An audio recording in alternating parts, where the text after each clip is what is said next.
Welcome back to the Republic Brothers Podcast. I'm Mike, here with my brother Matt, and this is episode 14. Today is Veterans Day, November 11th, 2025. We're giving some updates on the government shutdown, 50-year mortgages, and another drug boat strike. Let's get into it.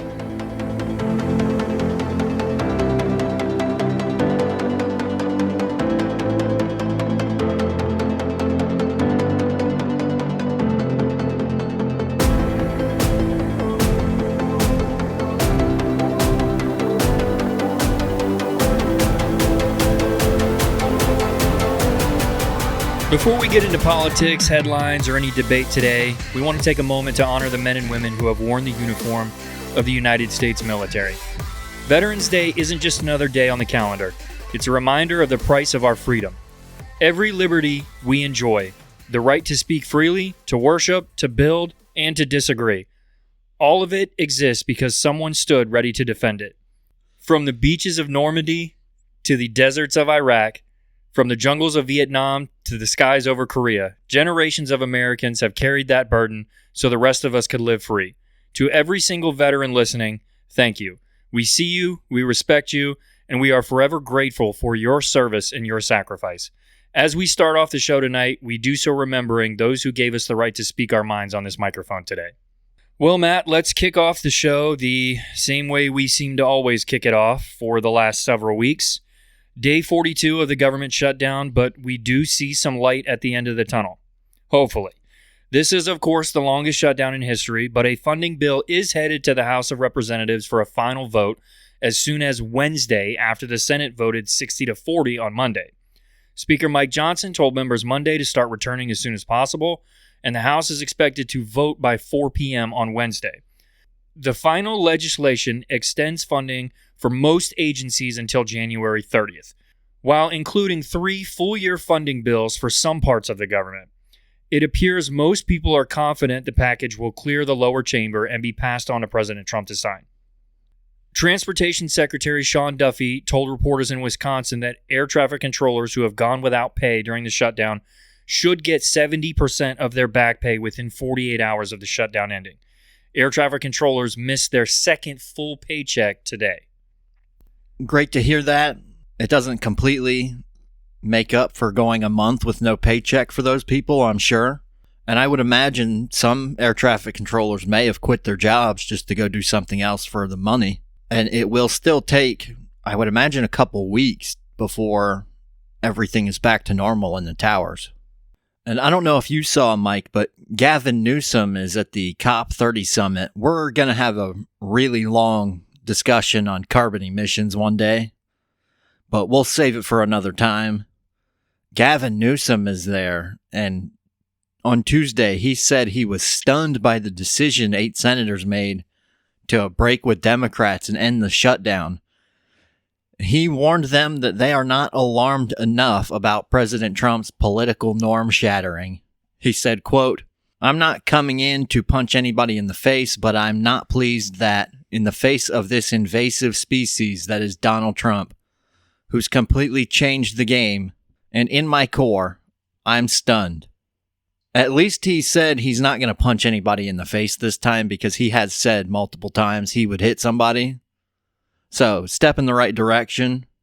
We have discussed many times about the name-calling of people on the opposite side. Calling your political opponents an invasive species is quite a step. I'm hoping the medical boards throughout the country will soon recognize Trump derangement syndrome as an official medical illness, because we have a lot of people that need a diagnosis. I agree with that 100%. Definitely a real thing, and for anybody that says it's not real, you probably have it. But you're right, at least he said that he wouldn't punch somebody in the face this time. It's very hard for me to take anything that Gavin Newsom says seriously anyway. Now, for all the people who say Trump supporters just get in line with him and agree with everything he says, listen up. Trump posted an image Saturday on Truth Social that seemed to suggest he would be proposing 50-year mortgages, something FHFA Director Bill Polt confirmed shortly after on X. The image Trump posted on Truth Social features a headshot of President Franklin D. Roosevelt under the title 30-year mortgage, and then Trump's own headshot under the title of 50-year mortgage.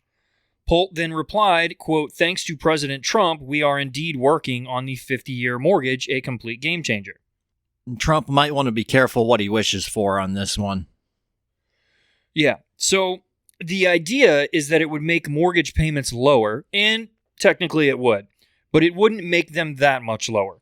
We're talking $150 to $250 a month lower than a 30-year mortgage on the average loan. But that $150 to $250 a month adds up when you think about having to pay all that extra interest for 20 more years. You're also putting yourself in a weird position with equity. You wouldn't build equity as fast, and this could cause home prices to spike. The demand would go up with lower payments, but prices wouldn't stay down unless supply also went up. When I think about the big picture here, the only people I really see this helping are the banks. All those extra years of interest, plus interest rates would most likely be higher since the term is longer and more risky to the bank. People won't buy the house they can really afford. They'll use the 50-year mortgage to buy something out of their price range, just like we talked about a few episodes ago when people buy cars. In my opinion, this is not a good idea. This is a terrible idea, and Trump does deserve some criticism for this. And that's kind of in the same vein of the criticism I had for his idea to give out $2,000 checks to Americans from the money he gets from tariffs. This is the easy way to make houses look more affordable on the surface, but it will ultimately hurt the people who get them. As you mentioned, this would be incredible for the bank, because as you said, the longer the term of the loan is, the higher the interest rate because it carries more risk. I also saw Trump shrugged off the criticism and said it was not a big deal. But big banks really are the only ones who would benefit. I went and did some math for us, and I put it in our document. If you were to buy a home valued at $500,000 and you put 20% down, that would be a $400,000 loan. And just for consistency's sake, I set a 6% interest on all of the loans at 15, 30, and 50 years. On a 15-year mortgage, you would pay out $607,000 to the bank over 15 years for that house. On a 30-year mortgage, you would pay $863,000 over that 30 years. And on a 50-year loan, you would pay $1.26 million for a $400,000 loan. You are paying double the amount that house was in interest alone. Explain to me how that could ever be a good idea. You are right, though. It would lower prices on the payment. A 50-year mortgage payment would be $2,100. A 30-year would be $2,400. So you would save $300 a month, but you would ultimately end up paying another $400,000 in interest. You mentioned the equity there. On a 50-year mortgage, it would take you nearly 30 years to accumulate $100,000 in equity. On a 30-year mortgage, it would take you between 11 and 12 years. Yeah, so I didn't see anything about Trump taking any criticism for this and brushing it off. Where was that at? Yeah, he went on Laura Ingram's show on Fox News, and she had some criticism for him for it. But he really brushed it off and said it's not even a big deal. It would be a huge deal, in my opinion. It's a bit like the variable rates on some mortgages where the individual gets the loan and they take all of the risk, because if the Fed increases interest rates, the bank gets to adjust their interest rate and cover their own backside for a loan that they probably shouldn't have given. But when the Fed lowers interest rates, you often see the consumer that got the loan does not get relief with a lower mortgage interest rate. Yeah, I'll say again, this is a terrible idea. I understand what Donald Trump is trying to do here.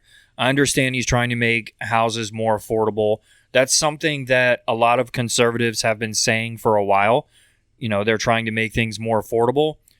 But this is not the way to do it. This is just going to put more people in trouble with money.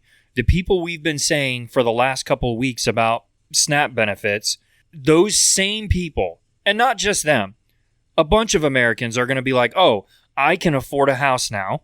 And they're going to say, I can afford a 50-year mortgage. I can go out and get this 50-year mortgage and buy a house that's more expensive than what I can afford and get a lower payment. It's the same thing that I talked about before with car loans, where people go out and they're expecting a certain payment, and then they tell the car salesman, oh, well, I wanted my payment to be here. But the car salesman is showing you a payment on a 60-month loan. So then they come back and they say, hey, man, I can get you to your payment on an 84-month loan or an 85-month loan. And you think, oh, my God, that's so good.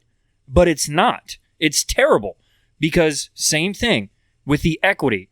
Obviously, you're never going to catch up in equity on a car like you do on a home, but it's the same principle, right? You take this super extended term and you're never going to make it to the end of it. Well, it's actually worse for cars because cars go down in value. Houses go up in value. Yeah, but similarly, if you take a shorter loan on a car, you can catch up to the negative equity, right? If you take a 24-month loan on a car that's, $30, $40, $50,000, you're going to catch up to the equity. You're going to pay the car off when it's still worth money. But if you take an 84-month loan, you're never going to catch up. By the time you pay that thing off, if you even do get it paid off, it's not going to be worth anything. At least with a house, you're right, the value is going to increase. But if you take a 50-year mortgage, it's going to take you years and years and years of paying interest just to finally get on the other side of it. I saw a video from George Camel, one of Dave Ramsey's guys, saying the average person buys their first house at 34 years old. Imagine taking a 50-year loan on that house. You'd be 84 when you sent in your final payment. Do you think anyone on earth would still be in that house at 50 years? Not a chance. It's all a big game that Trump deserves criticism for. As I said, this lowers the payment, and a lot of people do only look at the monthly payment when they're making financial decisions. They say, okay, the monthly payment is $2,000. I can afford that. When in reality, they didn't look to see they'd be paying on that for 30 to 50 years. Yeah, and think about it like this. You said most home buyers, they don't buy their first home. Most people don't buy their first home until they're 34 years old. When you have a $2,000 payment on your mortgage for 50 years, I hope you're very good at investing money in your future, because when you go to retire at 65 or 70 years old, your Social Security is not going to be enough for you to afford a $2,000 mortgage payment. You're going to have to work until you die. Well, yeah, and think about it. The average person buys a home, and then they tend to have more kids because they have space, but then they typically need a bigger home. If you have a 50-year mortgage, say you live there till you were 45, you bought it at 34, you're 11 years in. You have virtually no equity, so when you move out, you're going to get nothing for the house. You're just going to hope to break even, most likely.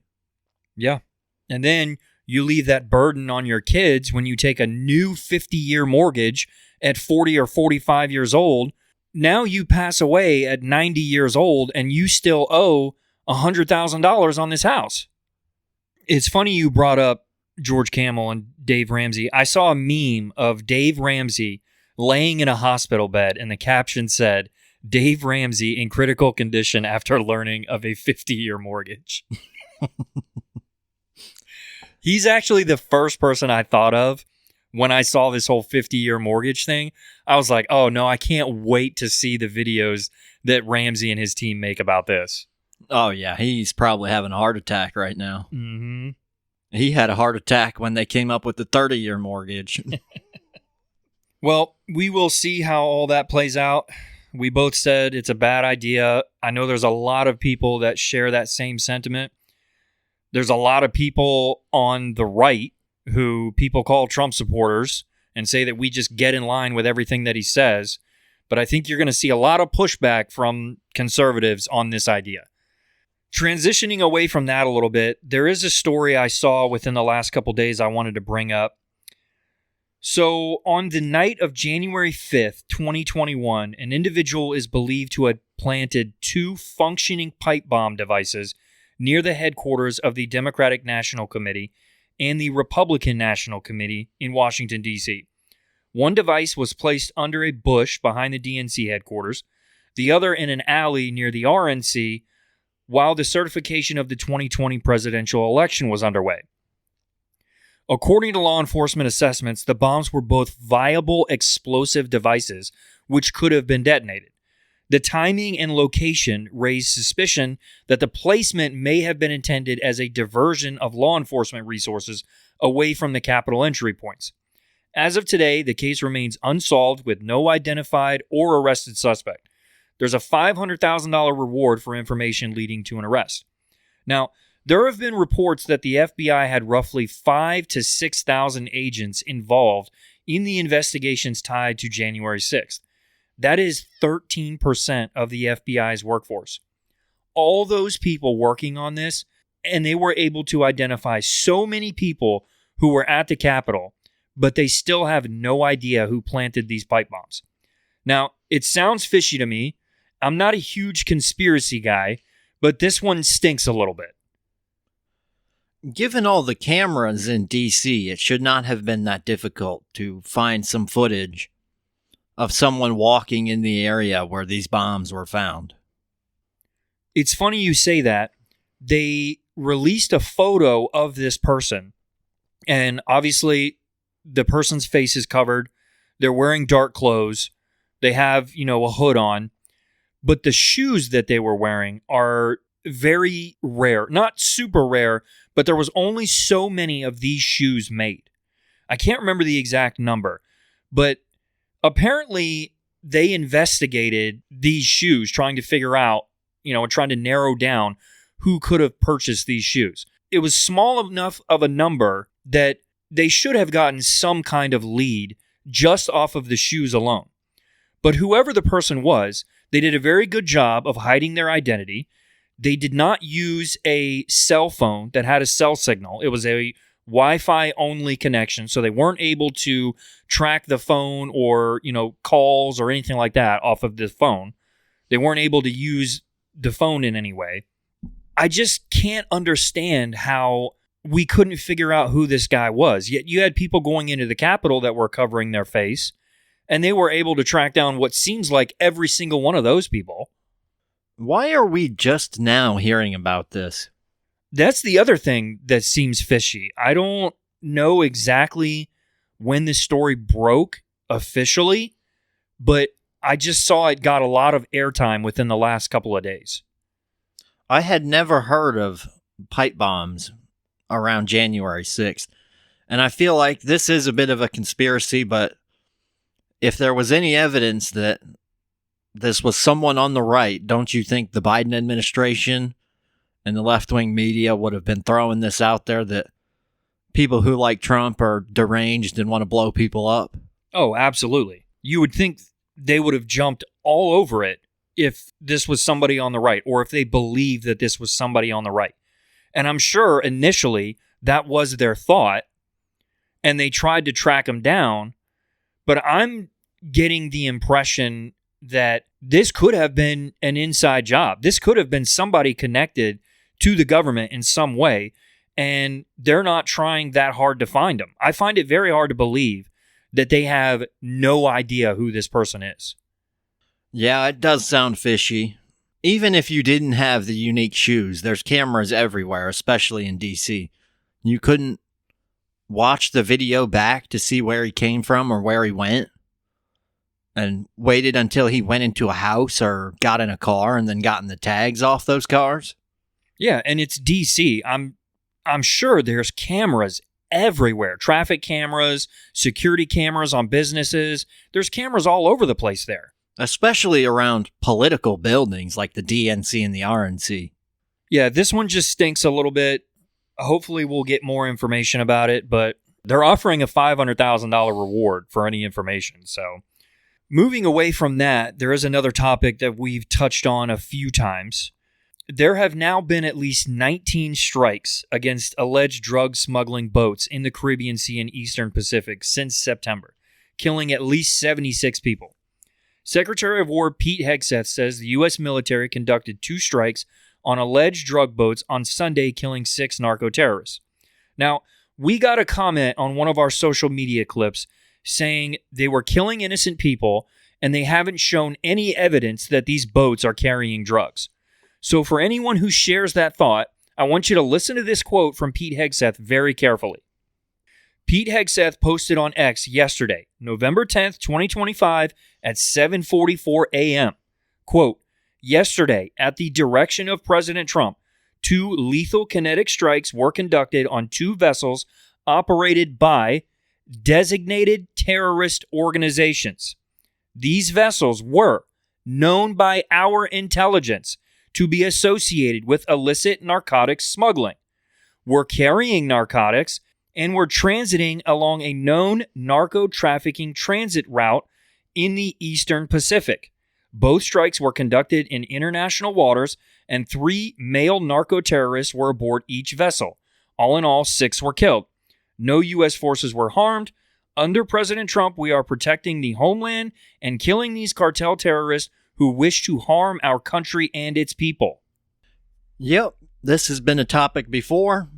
I'm sure it's going to continue at least for a little while. I am happy to see President Trump and Secretary of War Hegseth keep making the call to pull the trigger and stop these boats before they get to the U.S. Yeah, and the social media comments that we've gotten on this, obviously people are not paying attention to what they're telling you. This is straight from Pete Hegseth himself. He said, these vessels were known by our intelligence to be associated with illicit narcotic smuggling. They were carrying narcotics, and they were on a known drug trafficking route. And supposedly they care so much about people's well-being in this country, including the illegal immigrants. Are they forgetting that some of these drugs will go to illegal immigrants and it might kill them? If you're so compassionate for people, why do you want illegal drugs to come into the country when some people are mentally ill and can't make the right decision to avoid hard drugs? Now, I particularly don't care for the illegal immigrants. I do care about the American people, and I have no problem with us blowing these boats up and preventing those drugs from getting here. People who do not care about us are the ones who profit from this, and it is the American people who suffer. Exactly. Agree 100%. I have zero issue with us blowing up these boats. They should have learned by now. Stop trying to come in with these drugs. Stop trying to kill Americans. You mentioned before that since we shut down the borders, that's how they were originally getting this stuff in. And now they're having to resort to these drug boats in order to get in because we took away the land option. So now they're trying to go through the sea.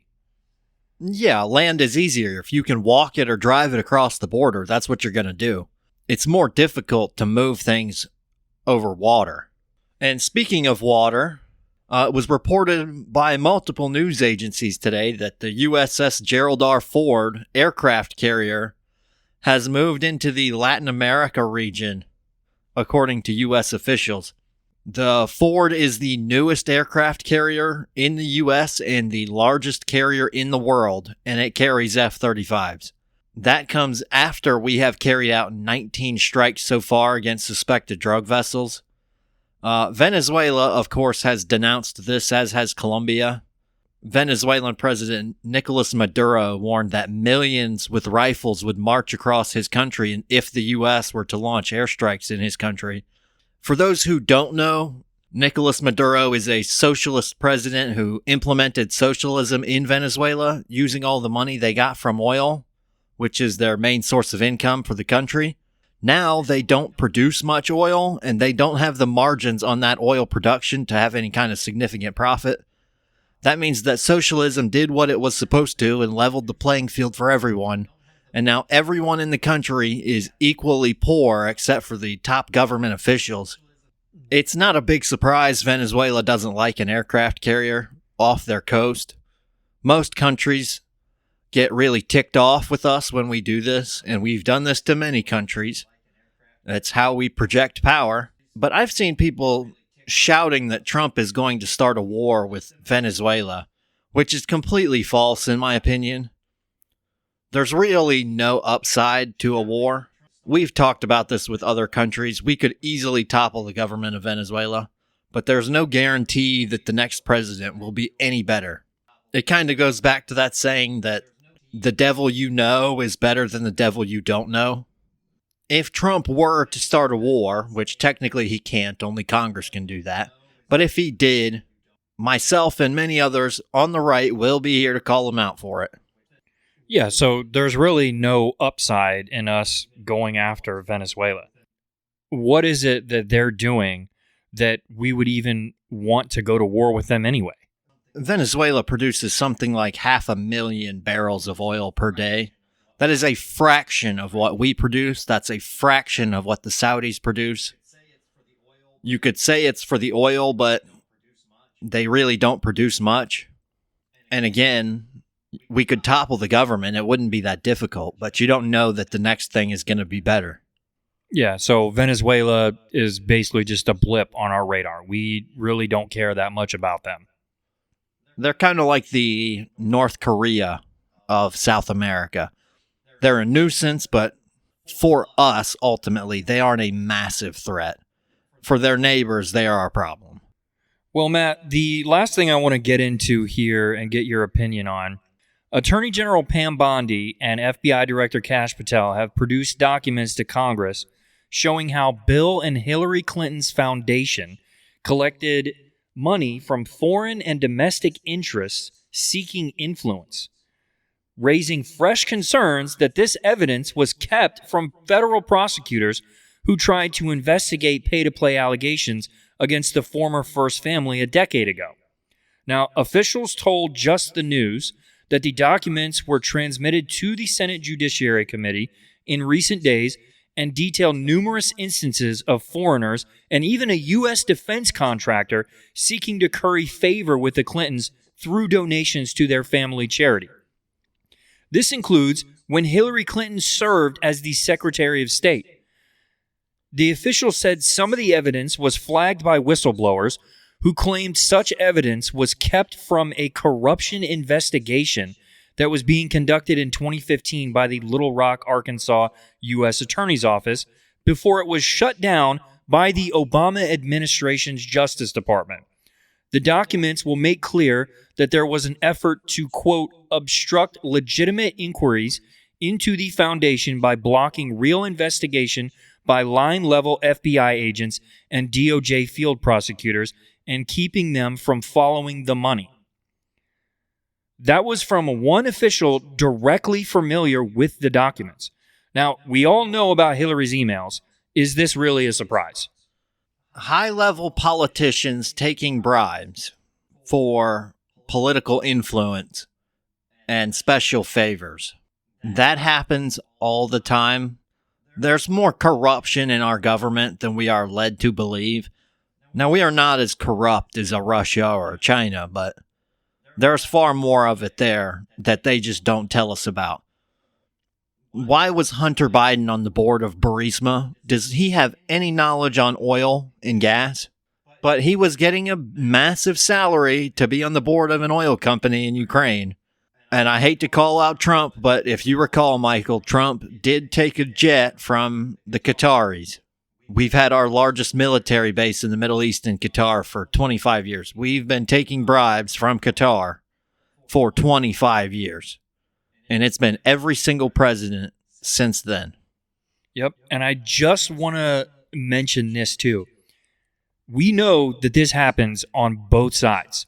So for the people out there who want more government involvement in your life, think to all these instances where you have other people trying to bribe our government officials. Do you want those people's hands in your pocket? Do you want the government's hand involved in anything that you do? Less government is better for your life. And you have to keep in mind that anytime someone from the government shows up, there is a small chance Their opinions are formed because somebody you've never heard of gave them millions of dollars to have that opinion. This just goes to show, I had said a few episodes ago, when a story comes out, you should ask who put that story out. Pam Bondi and Kash Patel were obviously more than willing to share this because it hurts the other side. And it would absolutely happen if the roles were reversed where Democrats were in power and it was a Republican. They all do it. They all should be investigated for it. And if they're taking bribes, they should face jail time. But unfortunately, that's not the way politics works sometimes, and most of them get away with it. After all, we just talked about Nancy Pelosi last episode, doing some insider trading for 40 years and not getting caught on anything. Yeah, and I feel like we are stuck in this cycle, right? So politics is basically a boxing match. It's a series of events where one side does something bad and the other side calls them out. And then they do something bad and the other side calls them out. It just goes back and forth, back and forth, back and forth. And then an election comes up and we elect new people. And then we spend the next however long talking about what the other side did. And then it flips, and we spend all this time talking about the other team. It's just over and over and over again. It's a what have you done for me lately kind of thing, or what bad things have you done lately that we can nail you down on? Well, yeah, and it's worth noting, Trump got elected in 2024 and said it was a mandate from the American people. The simple reality is, most people are not voting for the person they voted for. They're just voting against the other option. 100%. Joe Biden won against Trump because it was a referendum on Trump. But 4 years later, when it was a referendum on Biden, Trump was back in office.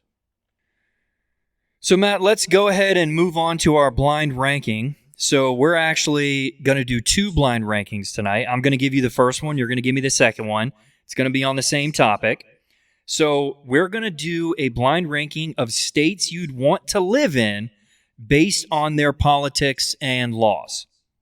For me, Texas is the big one. Oh, definitely. Yeah. All right. So to kick things off here for your list, you're going to start with California. 5. Going 5 right off the bat. All right. I would rather live in New York, and that is saying something. All right. Next, you got Georgia.